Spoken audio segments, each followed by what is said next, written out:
نحمد و نصلی علی رسول کریم اما بعد فاعوذ باللہ من الشیطان الرجیم بسم اللہ الرحمن الرحیم۔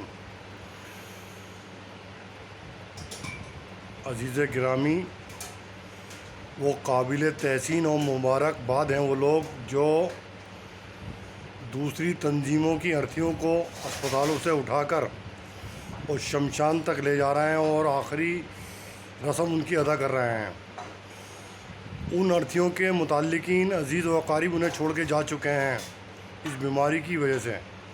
وہ مسلم لوگ نوجوان جو آگے آن کے ان ارتھیوں کو اٹھا کے شمشان تک لے جانا اور ان کو سپرد حق کرنا، یہ ان لوگوں کی میں قابل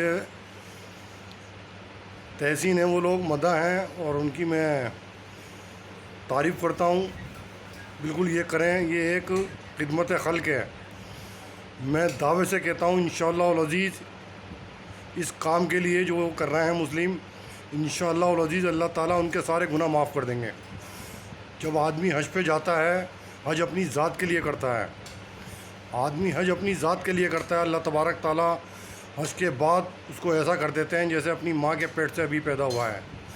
انشاءاللہ العزیز یہ عمل جو لوگ کر رہے ہیں مسلم غیر مسلموں کے ساتھ، ان کی ڈیڈ باڈیوں کے ساتھ، جو ان کے اپنے چھوڑ چکے ہیں ان ڈیڈ باڈیوں کو، انشاءاللہ العزیز اللہ تبارک تعالیٰ اس عمل کی برکت سے انشاءاللہ العزیز انہیں ایسا کر دیں گے جیسے اپنی ماں کے پیٹ سے ابھی پیدا ہوئے ہیں۔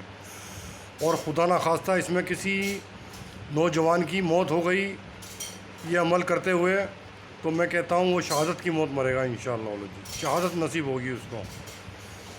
یہ خدمت خلق ہے۔ خدمت خلق بہت بڑی دولت ہے جو جس کو نصیب ہو جائے۔ ساری زندگی آدمی عبادت کرتا ہے، جب رضا حاصل ہوتی ہے اللہ تبارک تعالیٰ کی، اس چھوٹے سے عمل کر کے ان مسلم بھائیوں کو رضا حق حاصل ہو رہا ہے۔ اللہ تعالیٰ اپنے رضا اسے دے رہا ہے اس شخص کو جو یہ کام انجام دے رہا ہے۔ شاباش میرے مسلم بھائیوں، شاباش۔ وآخر دعوانا الحمدللہ رب العالمین برحمتک یا ارحم الراحمین۔